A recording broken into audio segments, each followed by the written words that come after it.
traqué dans des circonstances que nous ignorons, que ce piratage de son portable ait été autorisé ou pas, importe peu. Le piratage et l'exploitation des données a été fait contre son gré, à son insu et à l'insu de ses avocats, plus de 10 jours après qu'ils ont pris ce portable.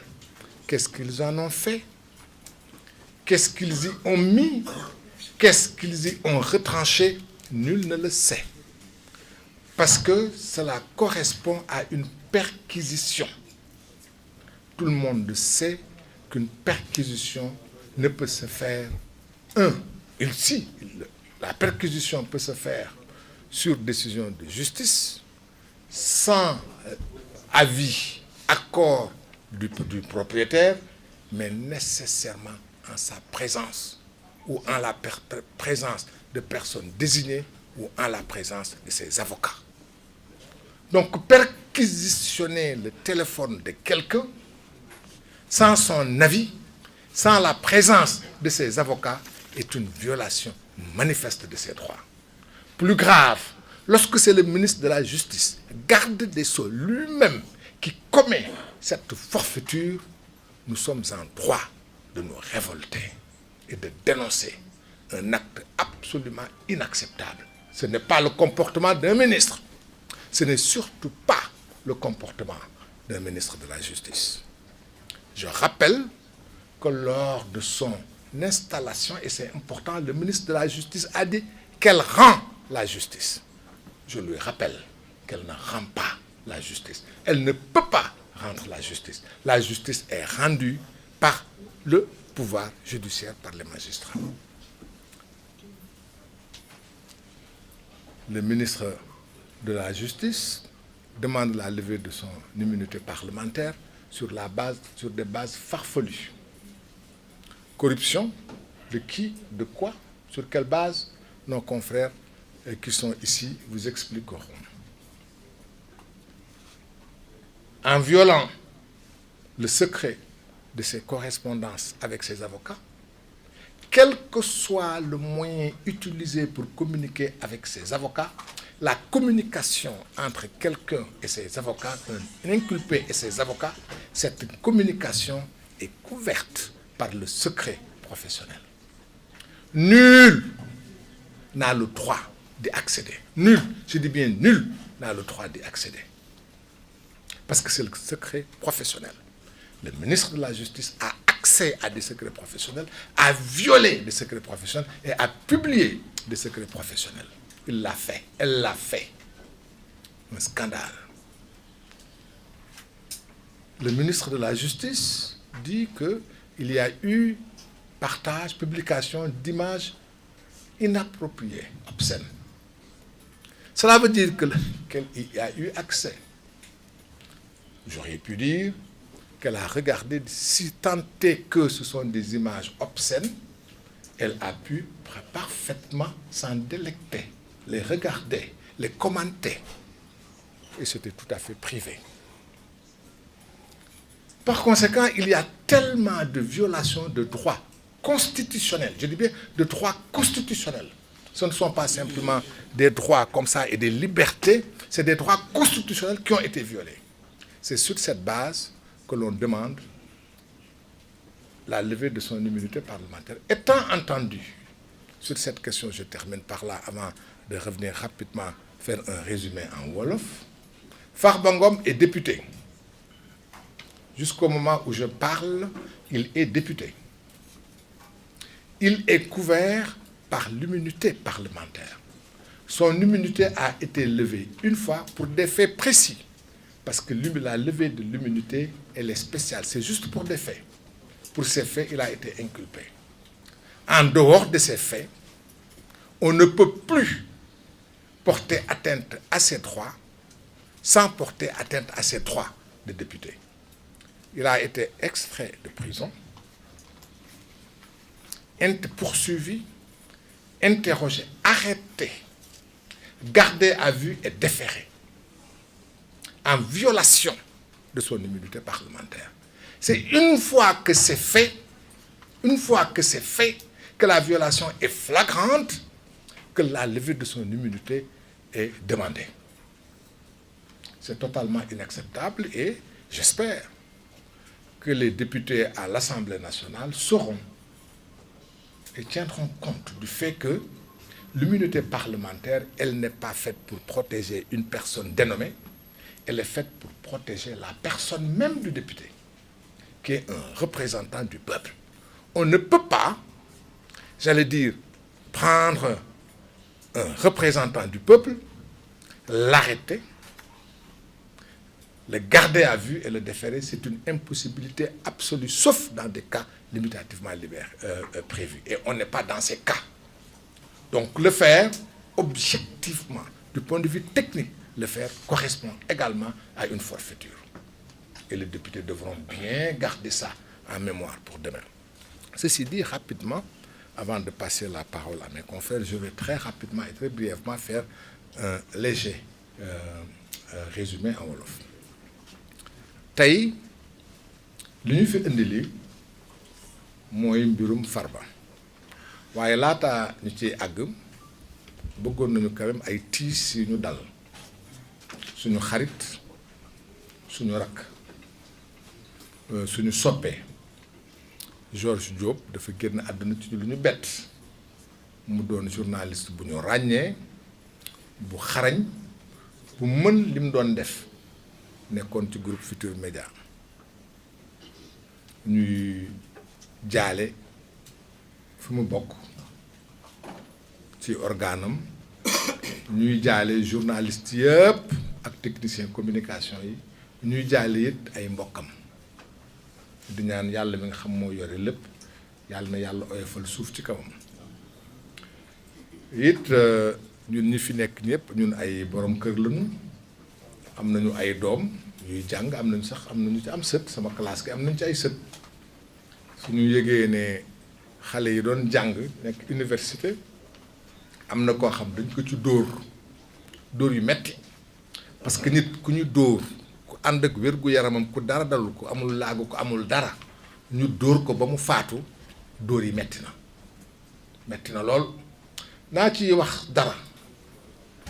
1987 ma nekkoon ku nekk avocat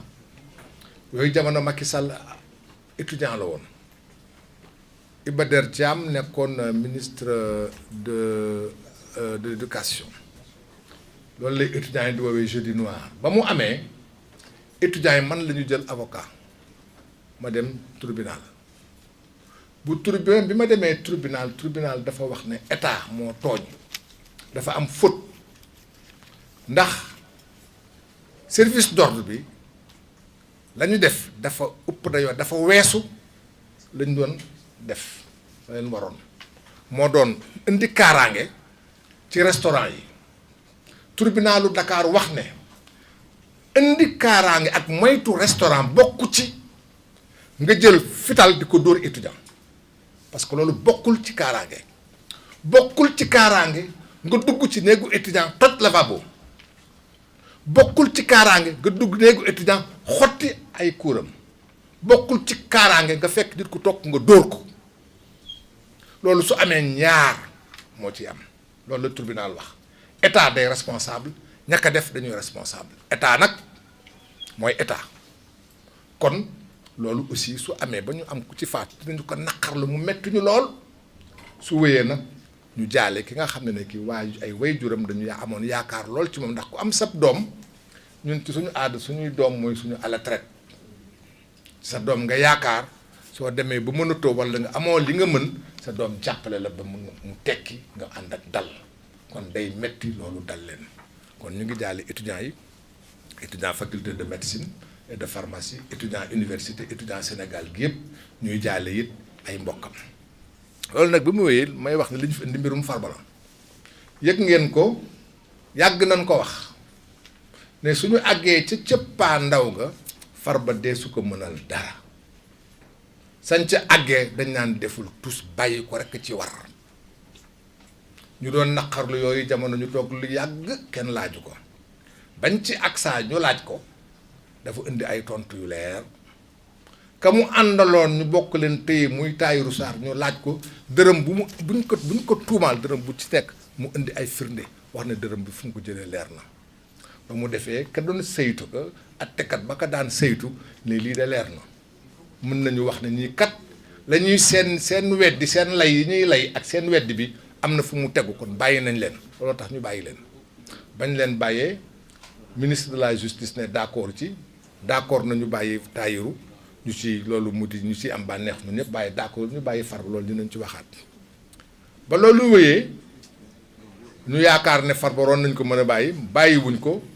yàlla mi dara tëwul fekkoon ñuy wër ba fekk mu yore ab téléphone donte na nag yore téléphone bi moom dañ koy tere waaye ab téléphone dong la ba ñu ñëwee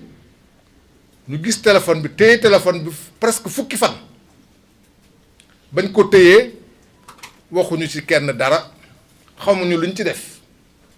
est-ce que jël nañu parce que am nañu ay pexe am nañu ay pas-pas yu leen may suñu téyee téléphone ubbi ko dugg ci biir lu leen neex ñu dugal ko ci lu leen neex ñu seet lu leen neex ñu dugal ci lu leen neex ñu génne ci xam nañ ko ci état la ñu nekk xam nañ ko donc ba ñu téyee téléphone am dañ ko téyee fukki fan waxuñu ko ci dara ñu yeewu ba fukki fan yi masee ñu woo bu matee ñu woo ko ci li nga xam jaaduwul ndax Farba député la donte na mi ngi kaso député la mënuñu ko woo di ko topp ci loo xam ne bi assemblée nationale mbalaanu kiiraayam googu la dindiwuñ ko tant que dindiwuñ ko mënuñu ko atte mënuñu ko woo nañ ko saytu ko arrêté ko garder ko vue defeere ko te jotuñu yëkkati lalli mbalaanu kiiraayam mu di loo xam ne doy waar parce que yoon da koy tere yoon nanguwu ko yoon mayewu ko donc ba ñu ñëwee dugg ci biir ñu woo ko mu ne man de ab téléphone donc la nag dama ko doon utiliser dëgg la dama doon woote loolu laa ci doon doyee du ma àgg ci du ma dem ci biir parce que amu ci solo ñu gis ne ministre de la justice ci boppam moo toog Sénégal gépp du ko dégg mu ne dugg nañu téléphone bi ne moom yore na téléphone Farba ñu koy laaj naka la ko yore moom du procureur du greffier du avocat du juge donte na mooy ministre bi yoon mayu ko man ministre de la justice laa woon maa ko ci jiitu fuuf ba ma koy nekk mat na fukki at ak juróom laataa mu koy nekk fukki at ak juróom laa nekk ministre ñoom mu nekk ko. mën na wax ak procureur mën na diisoo ak procureur waaye mënul xool dossier lu ci nekk nee na xool na ko nee na moom jalgati na yoon Sénégal gépp di ko dégg nee na téléphone Farba dugg nañu ci biir te bañ cay dugg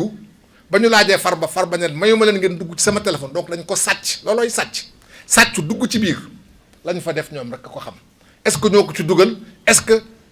keneen ko ci def xamuñu ci dara waaye ba ñu laajee Farba nee na leen daan ndegam ubbi ngeen sama téléphone dugg ci biir amatuma lu ma ci wax parce que xamul lu ngeen ci def muy benn ñaar ministre bi ci boppam nee nag Farba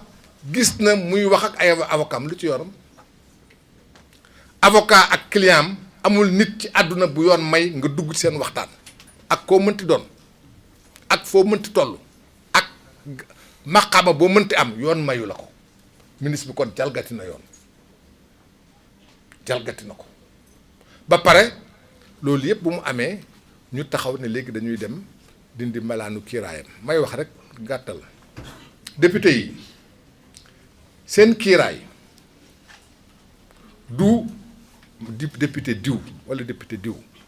ñoom askan wi moo leen tànnal boppam ñu nekkal fi askan wi Sénégal ne ñi nga xam ñoo ma fi nekkal ñoom dama leen di aar ba kenn mënul ñëw téye leen nëbb leen jant di leen bundu xataal loolu nag am na may wax ne ñoom nañu seetaat seen bopp ba xam que li ñuy def lii baaxul ci ñoom baaxul ci réew mi baaxul ci député waaye nag seen responsabilité la loolu lañ bëggoon a kii ci olof suñu ci paree ma jox parole bi suma xarit sama doomu ndey maître Oumar Youm mu am lu mu ci wax su ci paree Abdou Dialy Kane Cissé ak Antoine Mbengue su amee lu ñu ciy wax merci. Merci.